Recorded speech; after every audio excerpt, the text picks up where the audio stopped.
My name is Lillian Carter. I own Carter Colors, a company that has made a big splash in the world of art supplies. I have worked tirelessly to get where I am, and at 35, I felt like I was on top of the world. It was at a trade show in New York where my life took a turn I had not seen coming. Walking through the crowded venue, I could hear the buzz about the latest trends in art materials. That is where I bumped into Ethan Gray. You could say he was famous, or more like infamous, in art circles. His paintings sold for thousands, and his personal life filled just as many gossip columns. Lillian Carter, right? Ethan's voice cut through the noise as he approached my booth, his eyes scanning the vibrant display of aerosol paints. That's me, I replied, extending a hand. And you're Ethan Gray. Seeing your work hurt a lot more. He flashed a grin, his gaze still lingering on the cans. We ended up talking over drinks after the show. Ethan was charming, no doubt about it, and he knew how to make a girl feel like she was the only one in the room. So, Lillian, how'd you get into this gig? Ethan asked, swirling his drink. Started in my garage, just me, some paint, and too many ideas. Now it's this, I said, spreading my arms wide. What about you? Always a painter? Kind of fell into it, he shrugged. But let's talk more about you. Your stuff's everywhere. Bet you're killing it. The conversation flowed as easily as the drinks, and by the end of the night I was pretty taken with him. Ethan was not just interested in my business. He seemed genuinely into me. It was refreshing, considering most men were either intimidated or just wanted to talk shop. A few months flew by, and Ethan was everywhere I was. Art shows, gallery openings, you name it. He always made sure he was seen with me, and I won't lie, I liked the attention. One evening, as we closed down a particularly successful gallery event, Ethan pulled me aside. The room was buzzing with the last few art enthusiasts, but he had that look in his eyes that said he needed to talk. Lillian, these past months with you have been incredible, he started, his voice low. You're amazing, you know that? I blushed, feeling a mix of excitement and nerves. Thanks, Ethan. I've enjoyed it too, a lot. He took a deep breath, his hand finding mine. I don't want to just date Lillian. I'm in this, all in. What do you say? The question caught me off guard. Here was a man who had been the talk of the town, known for his fleeting romances, and he was looking at me like I was his next masterpiece. I say let's do it, I replied, my voice steadier than I felt. That night, Ethan asked me to marry him in a way that was both shocking and utterly perfect. It was not long before we were planning a wedding that was bound to be as colorful as my paints. After our whirlwind wedding, which was the talk of the town, Ethan and I moved into a spacious new house that I had picked out, imagining kids running around, their laughter filling up the halls. It was a big step, buying that place, but I felt it was right. It felt like our future was starting to take shape right before my eyes. To sweeten our new beginning, I surprised Ethan with a sleek new car. For all the times you'll drive back from your studio, all inspired and messy, I joked as I handed him the keys. He laughed, hugged me tight, and said it was more than he deserved. I got one for myself, too, so I guess we both deserve the best, I shot back with a grin. Ethan continued working out of his old studio across town, despite my suggestions to set one up at home. Babe, I'm a creature of habit. That old studio's got the vibes, the history. Can't just leave that behind, he would explain every time I brought it up. I did not push it. I respected his space and his process. Plus, I was busy too, launching a new store downtown, expanding Carter Colors. One evening, as we were relaxing on our back porch, Ethan brought up a new project he was dreaming about. Lil, I've got this idea, something big, but I'm a bit strapped right now, he said, looking out into the yard, his voice unusually hesitant. What kind of big? I asked, intrigued. A new series of paintings, different from anything I've done before. I want to experiment, push boundaries, he explained, his eyes lighting up as he spoke. That sounds amazing, Ethan. So what's holding you back? I leaned in, always excited to see him passionate about his work. Funds, babe. It's a costly venture, and I'm a bit tight financially. I need $100,000, he admitted, scratching the back of his head. Without a second thought, I replied, Why didn't you just say so? Let's finance it. Lillian, you are incredible. Seriously, the most generous woman in the world, he said, his voice thick with emotion. I brushed off his praise with a wave of my hand.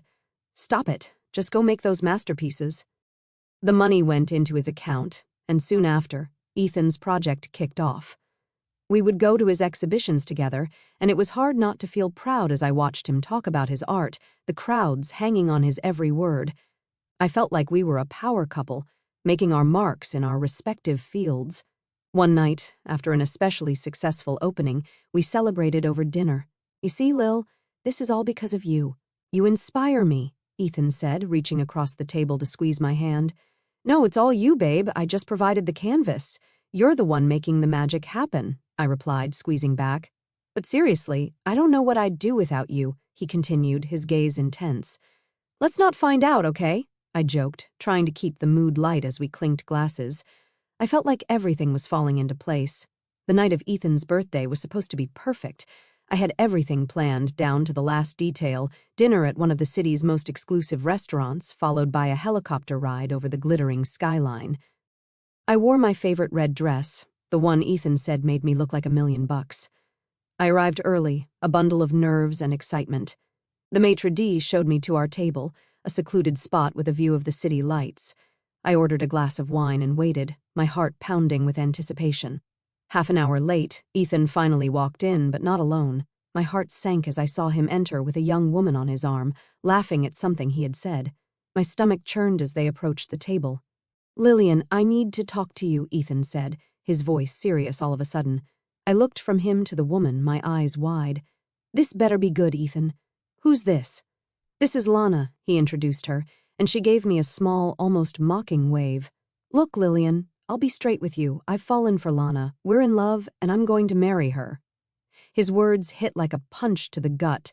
Lana, standing a bit too close to Ethan, looked at me with a smirk. Sorry you had to find out this way, she said, her tone anything but apologetic. Ethan handed me an envelope. I filed for divorce, and I'll need half of everything we acquired together. I stared at the papers in my hands, my whole body shaking.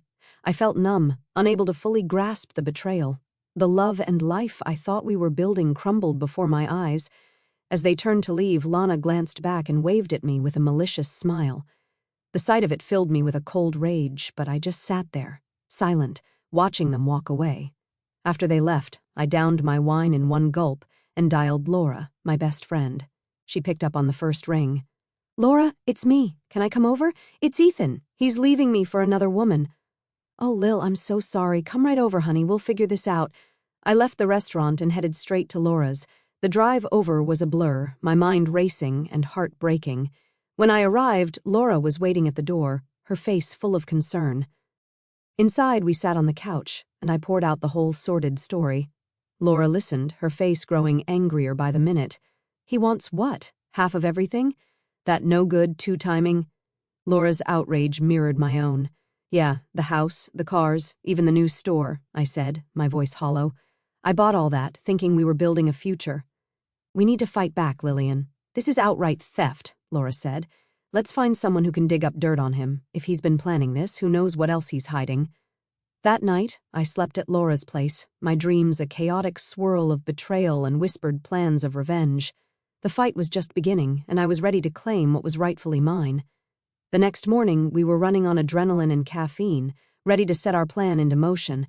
We found a private detective named Hank through a recommendation, and we wasted no time meeting him to discuss our situation. Morning, ladies. What brings you to my part of town?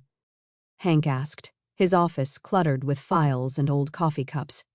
Morning, Hank. We've got a bit of a situation. My soon-to-be ex-husband has pulled a fast one on me, I began, trying to keep my voice steady.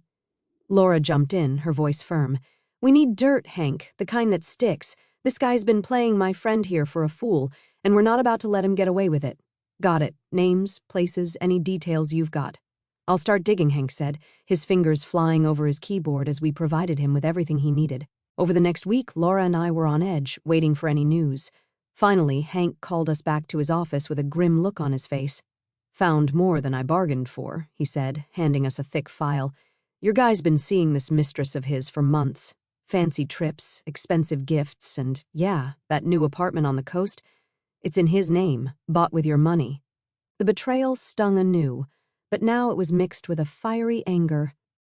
Can we make this public, legally? I asked, thumbing through the documents. Laura, ever the strategist, had another idea.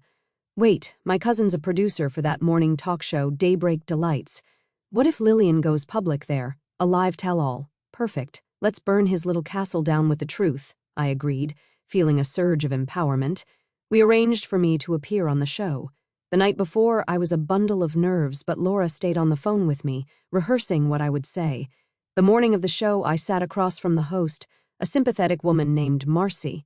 Today, we have Lillian Carter, who's here to share a troubling personal story involving deception and betrayal, Marcy said.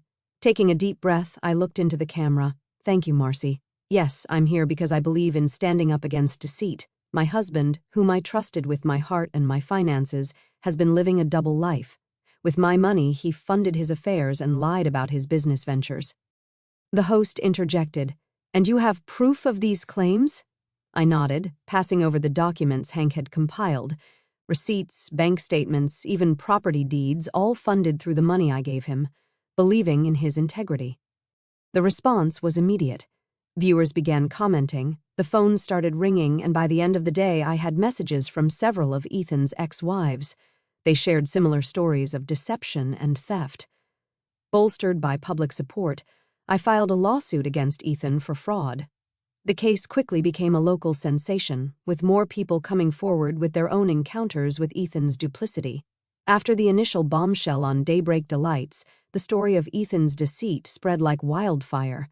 Other women, once silenced by fear and shame, now stepped forward, eager to share their stories on the very platform that had emboldened them. The talk show's producers, sensing the depth and reach of the story, organized a special segment. It was not just about me or Ethan. It was about a pattern, a repeated betrayal that spanned years and victims. I stood backstage, listening to the quiet murmur of the other women gathering, their voices a mix of nervousness and resolve. "Lillian, you ready for this?" Laura asked, her hand reassuring on my shoulder. "As I'll ever be," I replied, taking a deep breath. "It's not just my fight anymore." We walked onto the set, a chorus of applause greeting us.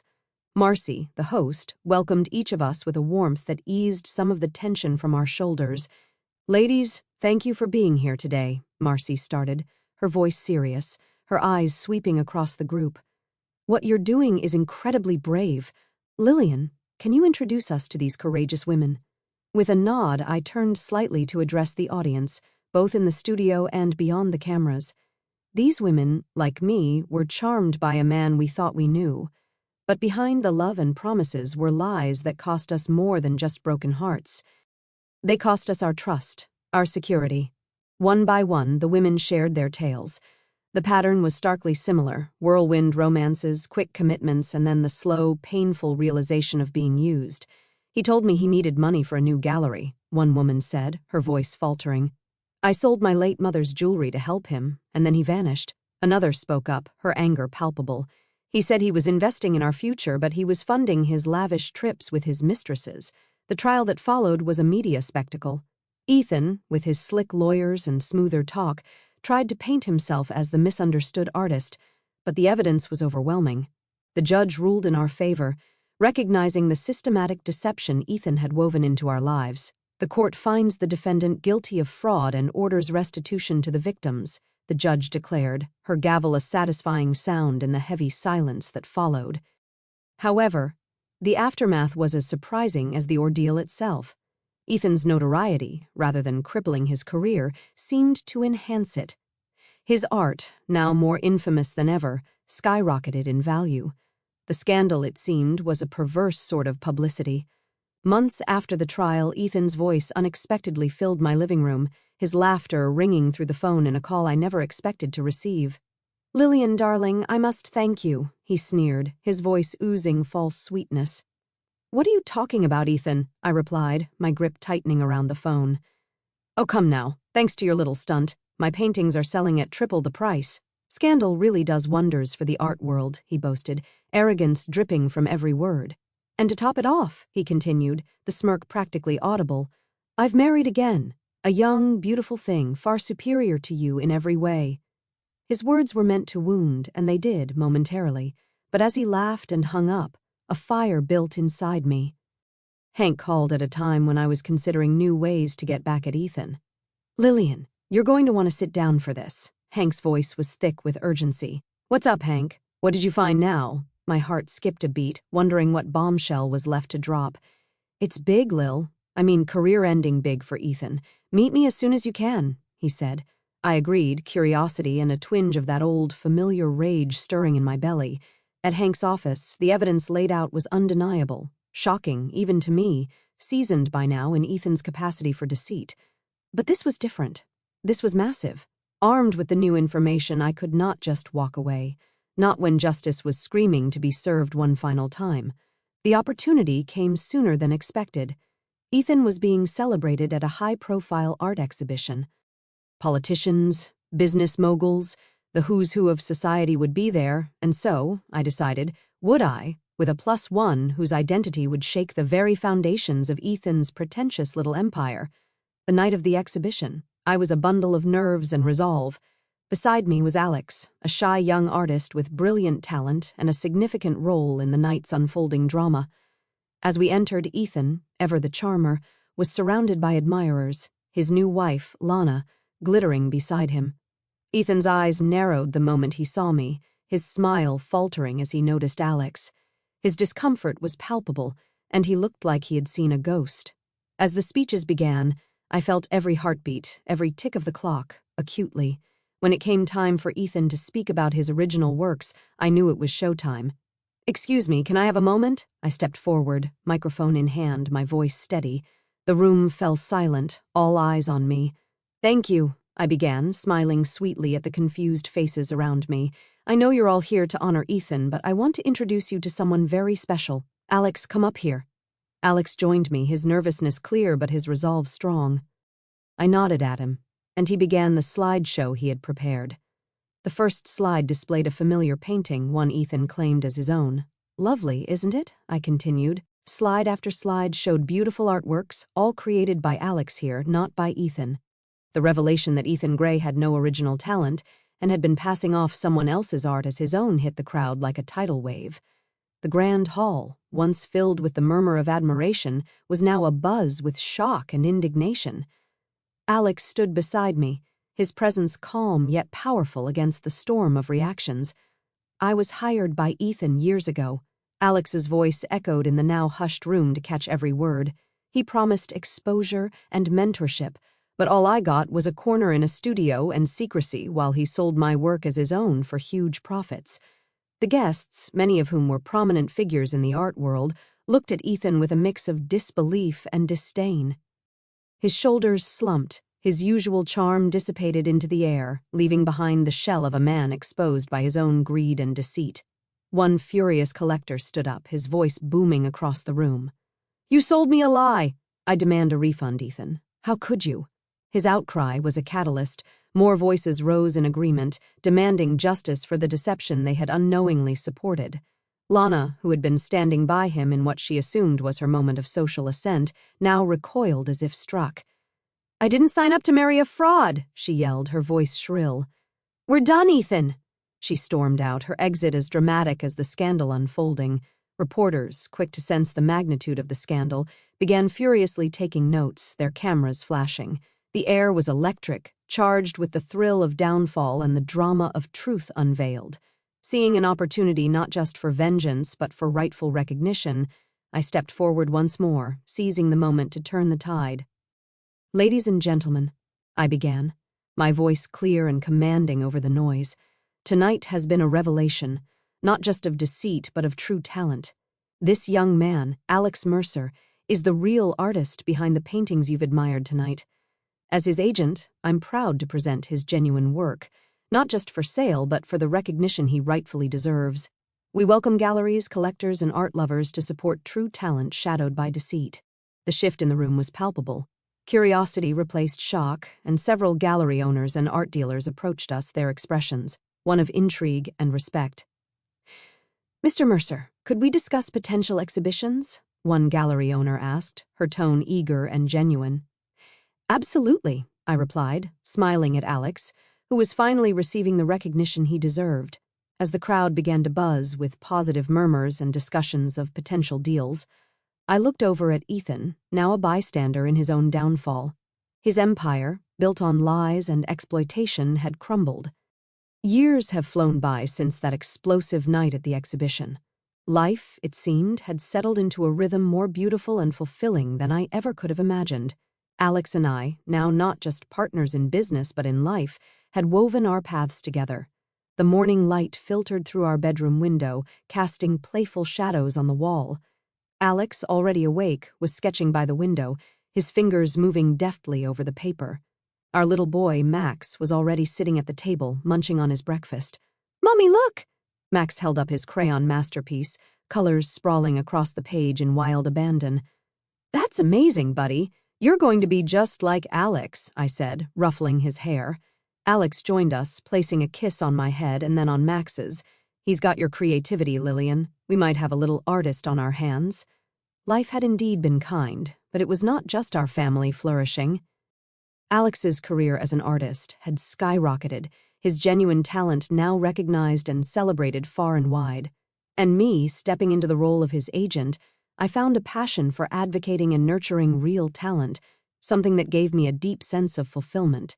As we sat at the breakfast table, the phone rang. I answered, still smiling from our morning banter. "Lillian Carter," I greeted. "Lillian, it's Diane from Galleria Magna. We just wanted to confirm Alex's solo exhibit next month. We're expecting a massive turnout." "That's fantastic, Diane. We're all set on our end."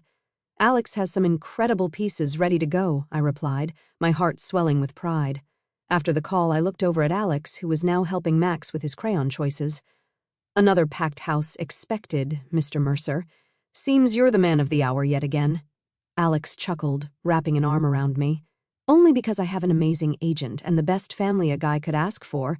Our lives were a stark contrast to the chaos that had engulfed Ethan. Plagued by lawsuits from galleries, museums, and private collectors, his world had crumbled. The last we heard, he had fled the country, a broken man chased away by the weight of his own deceit. The scandal that once threatened to stain my life had instead cleared the path to this new beginning. I had not only found success in business, but had found love and built a family on foundations of trust and genuine support.